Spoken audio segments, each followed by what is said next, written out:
Hey guys, it's John here again with another Shark product review. This time what we're looking at is one of Shark's sound systems. Now, I've already reviewed a couple of their Bluetooth headsets, but what Shark is really famous for is their sound systems. They've done any motorcycle forum, talk to anybody who's been riding a motorcycle, and somebody somewhere has seen or used these Shark speakers. They have a bunch of different versions, they have a bunch of different features, but the point is the same. They're inexpensive, they mount to your handlebars, and they provide you with a waterproof way to listen to music. So today what we're looking at is the SHK2050, which is a Bluetooth 250 watt model that has a super small amp. If you can see that this thing is tiny. And that's great for bikes that don't have a lot of storage, don't have a lot of places to put an amp. You've got four little mounting places in the bottom. You could always stick some Velcro underneath or anything else like that. But despite it being small, it's definitely not lacking in features. We'll come across to the back here. The power input, 10 to 18 volts. I have it wired into a 12 volt power supply plugged into the wall, but you would obviously want to wire this on your motorcycle battery. You have each of your speaker hookups. You have a remote hookup. And then you have a connection for a Bluetooth antenna and an FM radio antenna. This does not have AM radio, but it does have FM radio. I have a couple quarters here, just to give you an idea how big it is. You know, stick two quarters together, that's about as wide as it is because it's not as wide as it's about as wide as 3/4 maybe. Very, very small. This is where you mount the speakers. This will actually go on your, underneath your mirrors. You'll actually take a wrench, take your mirrors off, put this thing on there, and your speakers will mount right up on here with their cord snaking through that hole, and two included nuts. Well, there's screws coming out of the bottom of the speakers. Two included nuts will go up underneath there. In the box you get the amp, you get the speakers, you get the hardware bag, which has two mounts for your speakers. They'll come in the color that you order. This comes out of chrome or black. Comes with a spare fuse and a handful of self-cutting screws. You also get the remote, which is totally cool. This will go right on your handlebar, or mount in many different ways. You'd want to mount it differently. Mount on your tank, mount wherever you want to mount it. The remote controls all the functions. The main button is the power button, and I don't have it plugged in right now, but I'll show you in a second. The power button and mode button, so you can switch between FM, MP3, via USB or SD, Bluetooth, auxiliary cord, or FM radio. You have a forward and back button for skipping forward and back on your songs, play, pause, or mute button. If you're listening to an audio source that this can't control, like FM radio or the auxiliary cord, then it'll mute the audio instead of pausing it. And then of course your volume buttons. It also includes, which is something that Shark hasn't been including in the past, but is starting to include now, is an antenna. So it's a pretty basic antenna, but this little guy can go wherever you want to go, and you actually now have an FM antenna, which is great for those of us who don't live in the city, who live a little bit farther away, and we can actually pick up FM radio. I live about 50 miles from where the radio stations are. So with this little bitty antenna inside my house, next to my fish tank on my dining room table here, you're going to be able to hear that I'm actually able to pick up FM radio, which is pretty cool. And then you get an auxiliary cable that's very, very long. The nice thing about a long auxiliary cable is that you can snake it somewhere. So let's say you have the amp mounted underneath your seat. Maybe you've got enough room, but you want to put your iPhone, well, you've got Bluetooth, so why would you put your iPhone there? But maybe you want to put an old MP3 player there, or maybe you have a GPS mounted to your handlebars and you want to be able to listen to that. Well, it'll run. It'll run from your handlebars to under your seat and all kinds of different places. And it's just a regular stereo cable, so you can go to Radio Shack and get an extension if for some reason that's not long enough for you. But it sounds great, and I'm not just going to tell you that, I'm going to show it to you. This is the chrome version. It comes in chrome and black. I will tell you that if you look online and you listen to some of the reviews, first off, people are really satisfied with this product. Go to Amazon.com and look at some of Shark's older systems or this system, and you'll see that people pretty much like it. Some people talk about this chrome after a while starting to fade away. It's painted on chrome. This isn't real chrome. But you're not paying. I mean, the chrome these speakers would cost more than this entire system costs. Go take those speakers to a place that does chrome, ask them how much it's going to be. They're going to charge you $200 or more. So it's really not that big of a deal. It's painted on chrome, but they say it fades over time and reveals the black surface underneath. So you can repaint it really easily. It all comes apart. Or talk to Shark because it's got a 2-year warranty if that does happen to you. But for the most part, they seem to hold up really good. People like them, and they sound really good. So I'm going to plug in this little power supply. I'm going to fire it up. I'm going to show you this really cool Bluetooth feature. Okay?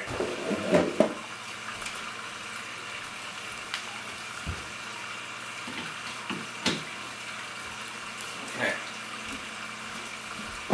Okay, so now you can see the power button, power light's on. I have it plugged into the wall through a 12-volt power supply, using the supplied cable but connected to a 12-volt source. So the remote is the brains of the operation. There are no controls on the front of the radio, there's no LCD screen, just your connections. So, first thing I'm going to do is I'm going to hook it up in Bluetooth mode. So I press the power button to turn it on.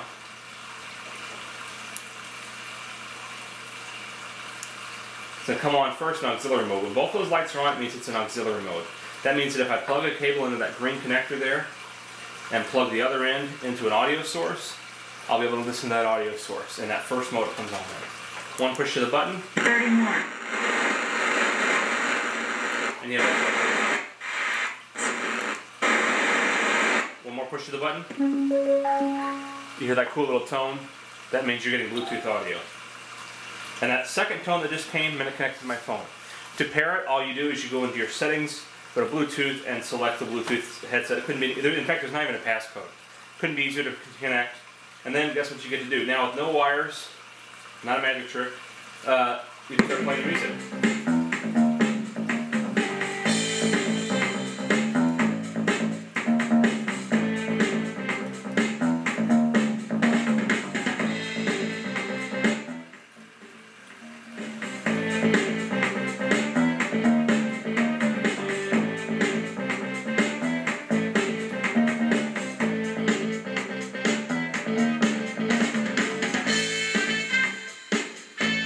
That's it. So we'll hold the power button, turn it off. To know it's off, well, you don't have any lights on, right? So, and if you notice, the FM light flashes when it's in Bluetooth mode, when it's connected. Just like a Bluetooth headset flashes or anything else Bluetooth flashes, it flashes to let you know that it's paired up with something. And the cool thing is, since you can't see this thing when you're riding, you get those nice audio cues. That's such a great feature. So you get that little tone that tells you just turned it into Bluetooth mode, and you get another tone that tells you disconnected. And I didn't do anything to connect it because I've already paired it once, so it connected itself instantly. The music you heard was the theme song for my videos from Incomptech.com. We all know that, especially when it comes to YouTube, these artists and labels don't like their music listened to unless you pay for it. And that's fine. So I play some royalty-free music from an artist who doesn't mind sharing his music so people can hear it. So you got to visit Incomptech.com, because the cool thing is I'm going to get to show you this thing working without getting slapped with somebody telling me I got to take the video down because I played their music. So check this out for yourself. Now the camera has a nice little feature that balances audio.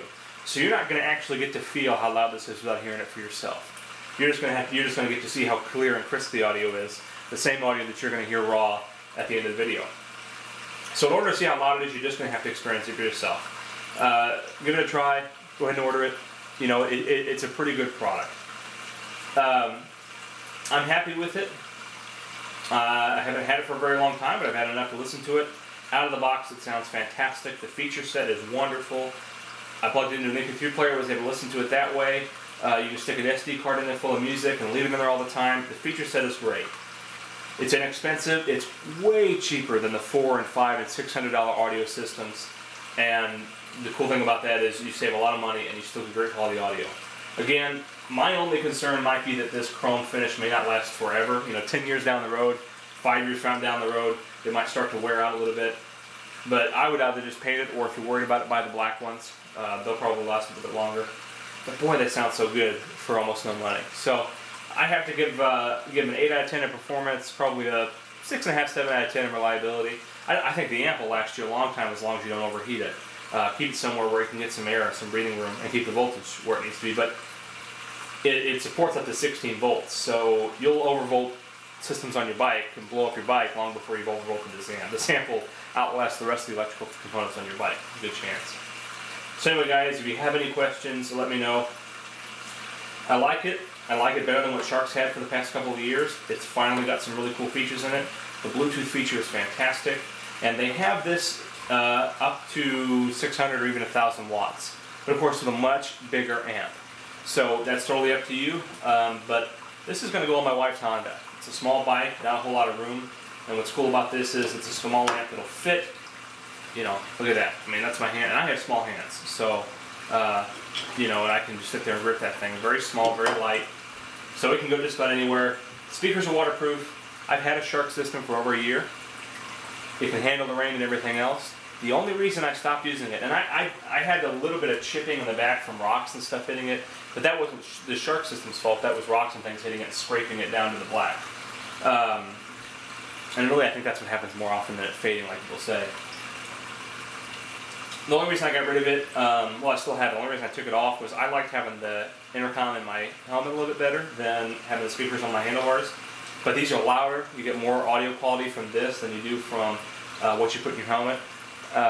And, well, I mean, it's just going to be what you prefer. If you prefer to have speakers on your handlebars, then this is what you want. If you prefer to have sound coming in your helmet, Shark's got you covered there too. Check out my videos on their new Bluetooth intercom system that I just got done reviewing. So, Shark is a cool company. They've got a lot of cool stuff out. Go ahead and check them out. Links in the description below to this product and to their website. Again, if you have any questions, why don't you like and subscribe to the Shark page and my page. Alrighty guys, we'll talk to you later.